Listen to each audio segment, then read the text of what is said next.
गुरुर्ब्रह्मा गुरुर्विष्णु गुरुर्देवो महेश्वरा गुरु साक्षात् परब्रह्म तस्मै श्री गुरुवे नमः।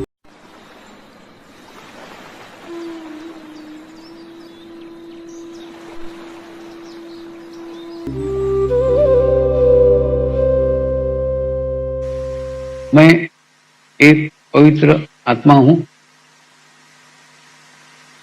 यानी मैं शरीर नहीं हूं।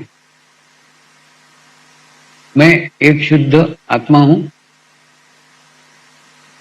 शुद्ध आत्मा केवल परमात्मा है।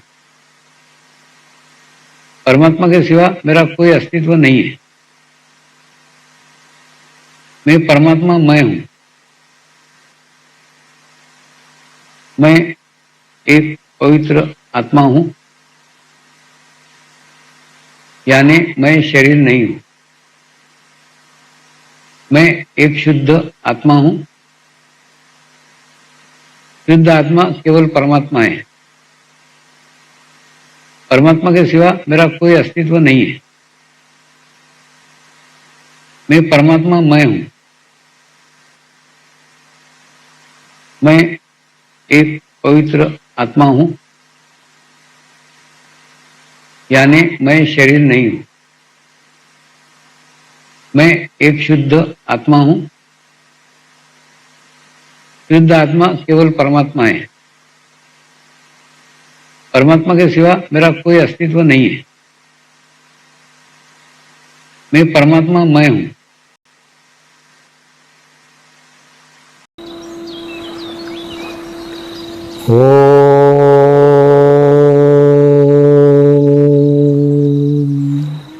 श्री शिवकृपानंद स्वामी नमो नमः। ओम श्री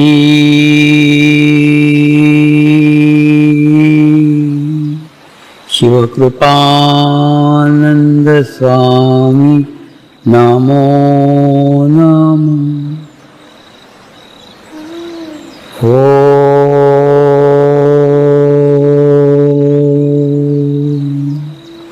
श्री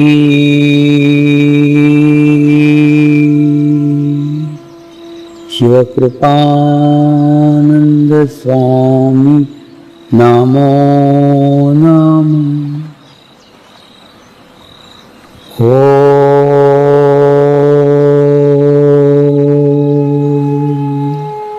श्री शिवकृपानंद स्वामी नमो नमः।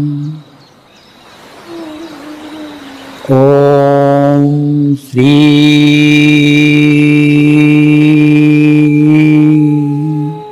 शिवकृपानंद स्वामी नमो नमः।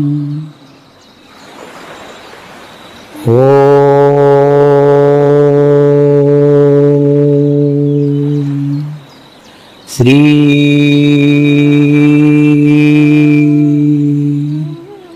शिवकृपानंद स्वामी नमो नमः।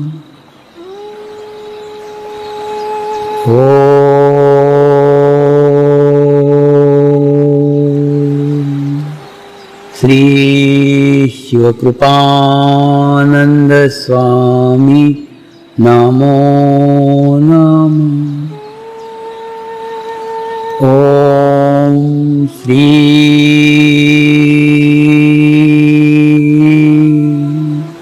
शिवकृपानंद स्वामी नमो नमः।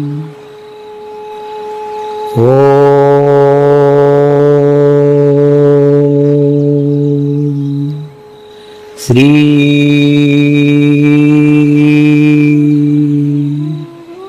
शिवकृपानंद स्वामी नमो नमः। एक साधिका का अनुभव बताती हूँ। उसकी काम वाली काम छोड़ के चली गई थी। और उसके घर पे ढेर सारे मेहमान आ गए। अब वो तो ठीक है, एक दिन के लिए आए थे, उसने सब सुबह से शाम तक उनकी खूब आवभगत की और मस्त सब किया, खाना वाना पकाया, बढ़िया बढ़िया व्यंजन बना के खिलाए और ढेर सारे बर्तन इकट्ठे, घर पूरा फैला हुआ। हम सब गृहिणियां जानती हैं क्या होता है जब मेहमान आके जाने के बाद में फिर लगता है तो पल तो मैं सुस्ता लूं। तो उसने भी जब सब लोग गए, हाँ जी जल्दी आना, हाँ हम भी आएंगे, वो सब हो गया, टाटा बाय बाय चले गए। फिर कपड़े वपड़े बदल करके शांति से बैठ करके फिर सोचा आप क्या करें, अगली काम वाली तो पता नहीं कब मिलने वाली है, क्या करें। इतने सारे बर्तन पड़े हैं सिंक में, घर बिखरा पड़ा है, पूरा समेटना है, घर पे तो और कोई है नहीं मदद के लिए, करना तो अपने को ही है। सो कमर कस के तैयार होना तो है, चलो कोई बात नहीं। उसने बनाई 2 कप चाय। 1 कप चाय रखी गुरुदेव की तस्वीर के सामने, 1 कप चाय रखी अपने सामने। गुरुदेव चाय का आनंद लीजिए, मैं भी ले रही हूं, आगे काम करना है साथ मिलके। बढ़िया चाय पी ली। गुरुदेव आप तो मेरे हृदय में विराजते हैं,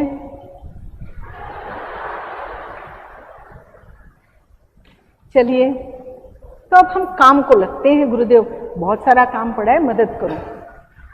और ऐसे मन में प्रार्थना की और प्रत्यक्षतः चूंकि घर में कोई था नहीं तो सिंक में बर्तन करते करते, झाड़ू लगाते लगाते, घर समेटते समेटते वो गुरुदेव से बातें किए जा रही है। क्या गुरुदेव देखो ना, वो काम वाली छूट के आपको ध्यान रखना चाहिए था, आप तो जानते ही थे मेहमान आने वाले, काम वाली भेज देनी चाहिए थी समय से, अब देखो आपको लगना पड़ रहा है मेरे साथ में। वो बोली गुरु माँ सच्ची में उस दिन बातें करते करते मेरा काम कहाँ खत्म हो गया मुझे पता ही नहीं चला और मुझे ज्यादा थकान भी नहीं लगी, और तो और दूसरे दिन सुबह काम वाली मेरे दरवाजे पे हाजिर। तो उसने अपनी ये अनुभूति मुझे सुनाई, तो मैंने कहा ये तो बढ़िया आइडिया है। खैर मैंने गुरुदेव को भी बताया, मैंने कहा स्वामी जी आपको पता है आप कहाँ कहाँ जाके बर्तन वर्तन करके आते हैं। स्वामी जी बोले अच्छा, तभी मुझे कभी कभी थकान महसूस होती है।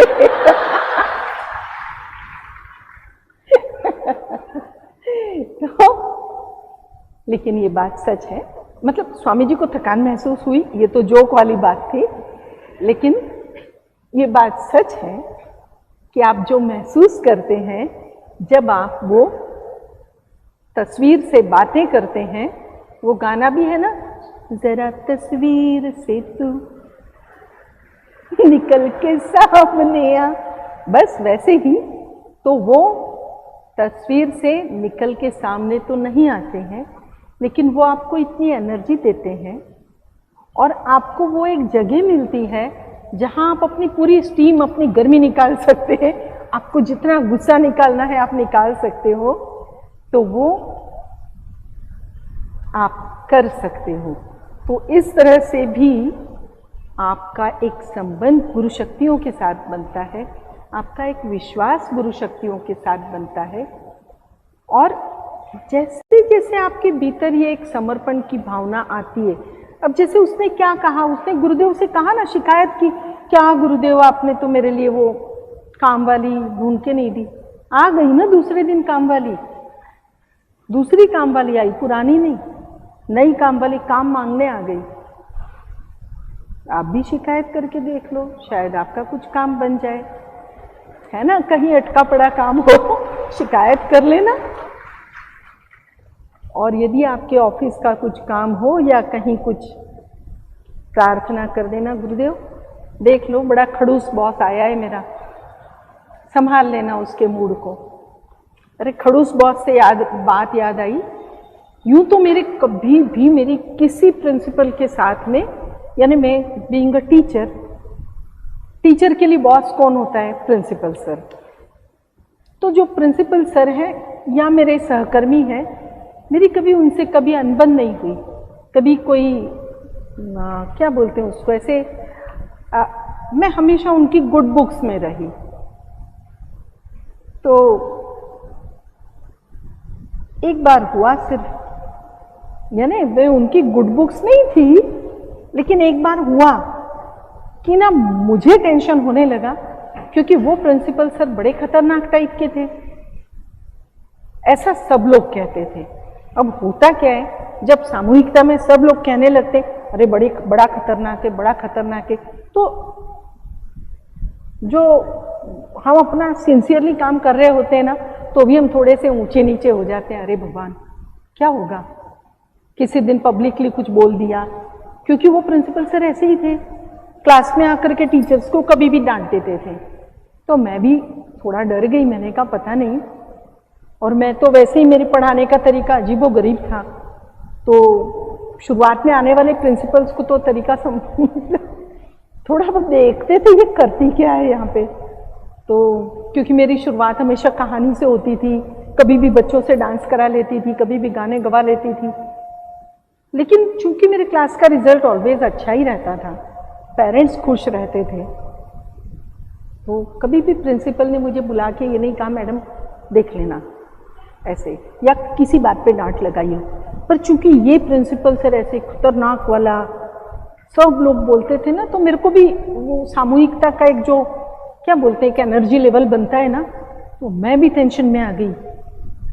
तो एक बार स्वामी जी ने मेरे को देखा, मतलब स्वामी जी उन दिनों बाहर काफ़ी रहते थे, तो घर पे आए तो मेरे को बोले तो हमेशा तो स्कूल बड़ी खुशी खुशी जाती थी, आजकल क्या बात है, ऐसे स्कूल जाते समय तुझे टेंशन किस बात का है। मैंने कहा पता नहीं प्रिंसिपल सर बड़े खतरनाक वाले हैं। बोले क्यों, क्या हुआ? तो मैंने कहा नहीं सब लोग ऐसा कहते हैं। तो स्वामी जी बोले अच्छा ऐसा है, एक काम करना, प्रिंसिपल सर तुझे रूम के बाहर नजर आए ना, दरवाजे से पास हो रहे हो, उनको विश करना और उनको कहना सर आइए ना मेरी क्लास ऑब्जर्व कीजिए, सर आइए ना प्लीज मेरी क्लास में आइए।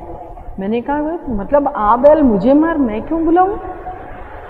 तो स्वामी जी बोले नहीं नहीं तू बुला तो सही, अब मेरी हिम्मत ना पड़े कि कैसे बुलाऊं। फिर मैंने कहा भी इन्होंने बोला है तो नुस्खा तो करके देखना ही पड़ेगा। तो फिर क्योंकि मेरे को सच्ची में बहुत टेंशन हो रहा था, क्योंकि पूरा स्टाफ बहुत टेंशन में था।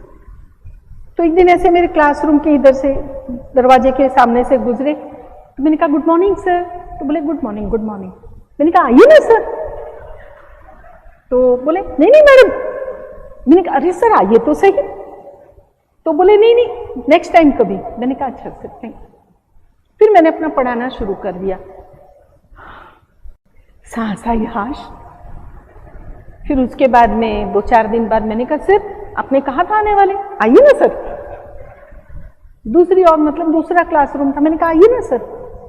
तो बोले नहीं नहीं मैडम बाद में कभी। ऐसे 2-4-6 बार हो गया, फिर तो मेरा डर एकदम खत्म हो गया। मैंने कहा ये कभी मेरे क्लास में नहीं आने वाले। तो उसके बाद में कभी मुझे उनसे डर नहीं लगा। उसके बाद में वो प्रिंसिपल सर ने खुद मुझे बुला करके बोला मैडम मुझे आपकी क्लास में ताक झांक करने की भी जरूरत नहीं है, आपके पेरेंट्स आपसे इतने खुश हैं। जब तक आप टीचर अच्छे से पढ़ाता नहीं है ना, पेरेंट्स खुश नहीं होते हैं, उनको आपसे शिकायत नहीं है, तो मुझे आपसे शिकायत क्यों होगी।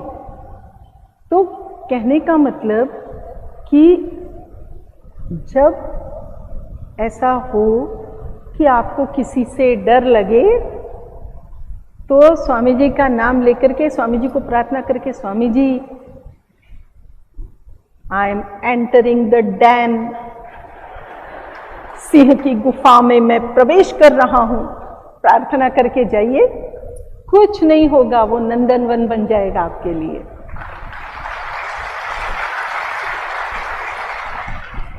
और 1 सेकंड के लिए मान लो उन्होंने डांट लगा भी दी तो शायद अपने में कोई सुधारणा करने की जरूरत होगी, शांति से बैठ के सोचना। अब जैसे मेरे वो सर ने पिटाई की थी, मैं आज भी उनको धन्यवाद देती हूँ। जब भी कोई मेरी हैंडराइटिंग को अप्रिशिएट करता था, specially when I was teacher, तो मैं जब लिखती थी ना तो कई बार पेरेंट्स भी बोलते थे कि ma'am your handwriting is too good. तो क्योंकि क्लास 1 वगैरह में तो बच्चों को कर्सिव राइटिंग के लिए लिख करके देना पड़ता है ना कि बेटा ऐसा लिख करके लाना, तो बोलते थे madam your handwriting is really too good. तो मैंने कहा नहीं वो ब्यूटीफुल नहीं है, वो ड्यूटीफुल है। और जब जब कोई तारीफ करता था मैं हर बार वो सर को धन्यवाद देती थी, भले तभी वो पेड़ से शिकायत कर दी कि वो सर ऐसे हैं, लेकिन दरअसल उनके उन 20 और 20-40 डंडों ने मेरी आगे की 40-50 साल तक के लिए मेरे हस्ताक्षर सुधार दिए। तो क्या उन्होंने कुछ गलत किया था? क्या उनका इंटेंशन गलत था? नहीं था। और चूंकि मैं टीचर हूं तो मुझे ऐसा लगता है कि शायद किसी भी टीचर का इंटेंशन गलत नहीं होता है। आप उन्हें रिस्पेक्ट करेंगे ना तो आप उनसे वो सब कुछ पा सकेंगे जो एक्चुअली वो आपको पढ़ाने आते हैं। तो अपने बच्चों को पहले टीचर की रिस्पेक्ट करना सिखाइए, सभी की रिस्पेक्ट करना सिखाइए। तो जब वो भाव आएगा, वो किसी का आदर करेंगे, भाव, आप बचपन से उनका भाव पक्ष मजबूत कर रहे हैं। जब जब बच्चे अधिकार की बात करें तब तब उन्हें कर्तव्य याद करवाइए। आप कर्तव्य याद करवाएंगे, आपका भी मन बोलेगा। आप कहीं यदि कर्तव्यों से चूक रहे हैं, आपको याद दिलाएगा कि आप अपने कर्तव्यों से कहाँ चूक रहे हैं। भाव मजबूत होगा। तो आप अपना भाव पक्ष मजबूत कीजिए और जिंदगी में जो भी हो रहा है कहीं ना कहीं अपने कर्मों की पासबुक क्लियर हो रही है। जो हमें गुण अवगुण मिले हैं, हमें आत्मविश्वास मिला है, नहीं मिला है, हमें कोई चीज़ कमज़ोर है, हम में कोई चीज़ मजबूत है, किसी और में मजबूत है, हम में कमज़ोर है, ये सारी चीज़ें हमारे पूर्व जन्मों से कहीं ना कहीं होती हुई आई हैं। तो जो मिला उसके लिए ईश्वर को धन्यवाद दीजिए। ग्लास तो हम सभी का आधा भरा है। अब आप उसे आधा भरा कहें या आधा खाली कहें, उसका भरा हुआ आधा भाग देखें या खाली आधा भाग देखें, ये आपकी मर्जी है। जीवन आपका है, भविष्य आपका है, मोक्ष आपको पाना है। जो पाया है उसे बांटते चलें। किसी चीज़ की कमी नहीं होगी, कभी भी नहीं होगी। आपने जो पाया है वो बांटिए। आप ये मत सोचिए कि सिर्फ जो ध्यान की बातें सीखी हैं वो ही बांटनी है। यदि आप कोई कला जानते हैं, यदि कोई आपसे सीखना चाहता है, सिखाइए उसे। हम महिलाएं तो कई बार इतनी कंजूस होती हैं कि कोई अच्छी रेसिपी होती है तो वो तक सिखाना नहीं चाहते किसी को। इतनी कंजूसी। अरे वैसे भी अपनी माँ को याद कीजिएगा। आप लाख कोशिश कर लो, माँ के जैसा अचार और माँ के जैसी दाल आप नहीं बना सकते। क्यों? उन्होंने तो पूरा सिखाया था आपको। क्यों नहीं बना सकते? क्योंकि वो सारी चीजें समान होने के बावजूद वो बनाती थी अपनी स्थिति के अनुसार। उनके हृदय में जितना प्यार था वो पूरा प्यार उड़ेल के बनाती थी। वो आप नहीं सीख पाई, इसलिए वैसा ही आपका नहीं बनता है। लेकिन कुछ चीजें आप बहुत अच्छा कर लेती हैं तो वो बहुत अच्छा सिखाओ ना भाई। आप किसी को भी सिखा लो, वो बनाएगा उसकी स्थिति के अनुसार। तो दिल खोल के हर कला, हर चीज आपसे जो सीखना चाहे सिखाओ। आप जितना बांटोगे आप उतने हल्के हो जाओगे। आपको जो आता है वो आपसे पाने वाला यदि तैयार है तो उसको बांटो। आप जितना बांटना सीखोगे आप उतने हल्के होते जाओगे, क्योंकि ज़्यादा वजन लेकर ऊंचाई पे नहीं पहुंच सकते हो।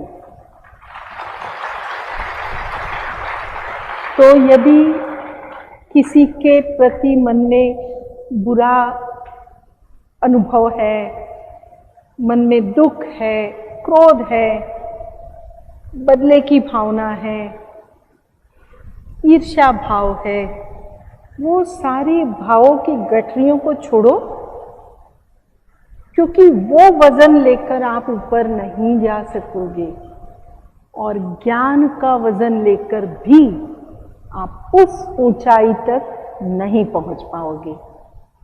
तो जिस ऊंचाई को आपको छूना है उसके लिए आपको हल्का होना पड़ेगा, और हल्का होने के लिए आप जो आपसे जो सीखना चाहता है उसे सब सिखाओ। आप वो सब कुछ करो जो आप करना आपको अच्छा लगता है। आप किसी ने आपके लिए कुछ अच्छा किया, दिल से धन्यवाद दो। कहीं किसी में कोई कमजोरी लगती है, दिल से उसके लिए प्रार्थना करो।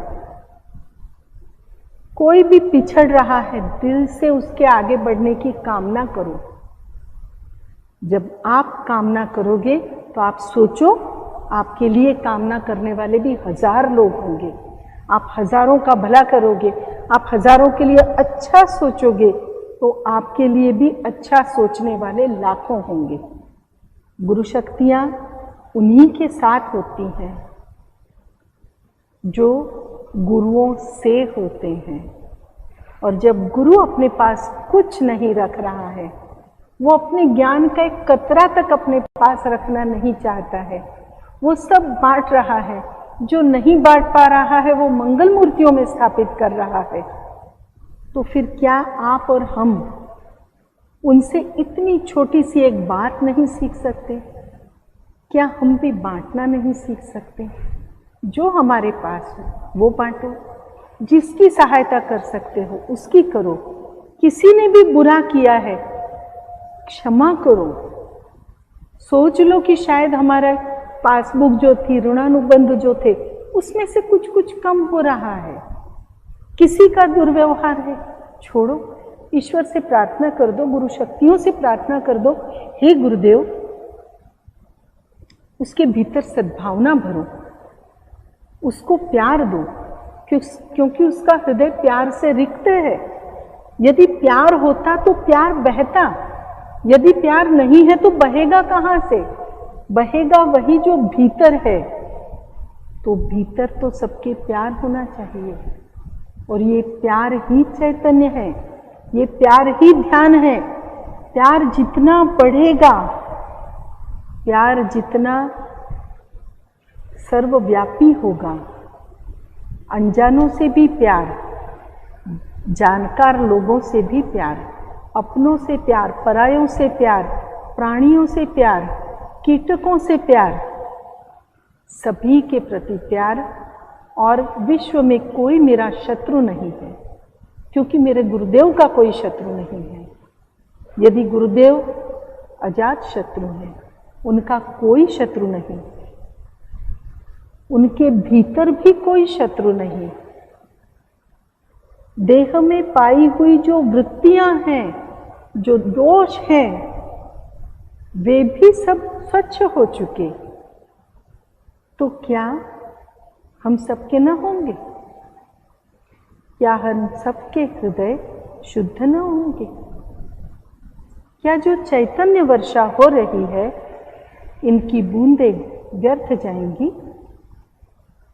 क्या हमारे भीतर जो अंकुर हैं, सद्गुणों के अंकुर हैं, भावनाओं के अंकुर हैं, वो पुष्पित पल्लवित नहीं होंगे? वो आगे न बढ़ेंगे?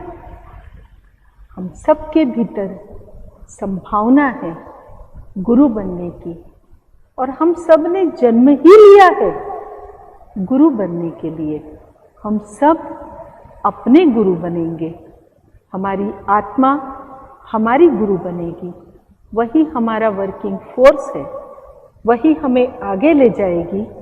और जब इस देह के सभी दोष, देह की सभी अच्छी बुरी बातें यहीं छूट जानी हैं, देह से कमाया हुआ धन, देह से कमाए गए जो कुछ भी रिश्ते हैं, सब यहीं रहना है, आगे केवल आत्मा को बढ़ना है।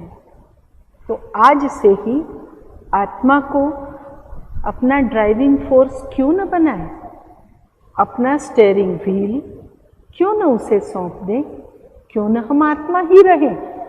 हैं तो हम आत्मा ही, किंतु देह मान बैठे हैं। क्यों न इस देह से मुक्त हो, क्यों न आत्मा बने, क्यों न केवल आत्म रूप में जिए, देह रूप में वही कार्य करें जो कार्य करने के लिए जन्म लिया है। कुछ कर्म भोगने के लिए जन्म लिया है, नए कुछ कर्म बांधने के लिए तो नहीं लिया। तो कर्म क्यों बांधे? गुरुदेव, आप हमसे वही कर्म करवाएं जो करना योग्य हो। ये प्रार्थना करते हुए हमारी सुबह हो, रात्रि को धन्यवाद देते हुए हम सो जाएं कि गुरुदेव, इस देह से जो करवाना था आपने करवा लिया, इसका सारा श्रेय आप ही को अर्पित है। धन्यवाद आपका, संपूर्ण दिवस आप मेरे साथ रहें। और अब चूंकि मैं रात्रि को विश्राम करने जा रहा हूँ, ये देह विश्राम करने वाली है, तो इस देह के भीतर आत्मा संपूर्ण समय आपके चरणों में रहे। और जब प्रातः मैं उठूं, आप मेरे साथ ही रहें। इसी प्रार्थना के साथ हमारा जीवन चले, जीवन के अंतिम क्षण तक गुरुदेव हमारे साथ रहें। मोक्ष के उस अंतिम छोर तक गुरुदेव हमारे साथ रहें। हाँ, उस द्वार के उस पार हमें अकेले जाना है, किंतु उस द्वार के इस तरफ तक गुरुदेव प्रतिपल आत्मा के रूप में तो है ही, और चूंकि हम आत्मा है, उन्हीं का अंश हैं। तो जब हम उन्हीं का अंश हैं, अपने आप में गुरु ही हैं, अपने आप में परमात्मा ही हैं, केवल मानने का दोष है कि हम देह मान रहे हैं। तो हे गुरुदेव, आप सभी को आत्मरूप बनाएं। उनके जीवन की यात्रा चाहे जैसी हो, वो अपने सभी कर्म प्रार्थना करेंगे। हे परमात्मा, हम सभी पवित्र आत्माएं आपको हृदय से प्रार्थना करते हैं कि सारे विश्व में शांति हो, सारे विश्व के आत्माओं की आध्यात्मिक उन्नति हो एवं सर्वांगीण उन्नति हो। यही हम सब आत्माओं की शुद्ध इच्छा है। हे परमात्मा, हम सभी पवित्र आत्माएं आपको हृदय से प्रार्थना करते हैं कि हमारे सद्गुरु श्री शिव कृपानंद स्वामी जी का स्वास्थ्य सदैव अच्छा रहे, उनकी आयु दीर्घ हो। यही हम सब आत्माओं की शुद्ध प्रार्थना है, शुद्ध प्रार्थना है, शुद्ध प्रार्थना है। शांति पाठ करेंगे। ओम ध्यो शांति अंतरिक्ष गुम शांति पृथ्वी शांति रापः शांति औषधयः शांति वनस्पतयः शांति विश्वे देवाः शांति ब्रह्म शांति सर्वगं शांति शांति एव शांति सामा शांति एधि ओम शांति शांति शांति सर्व इष्टसु शांति भवतु।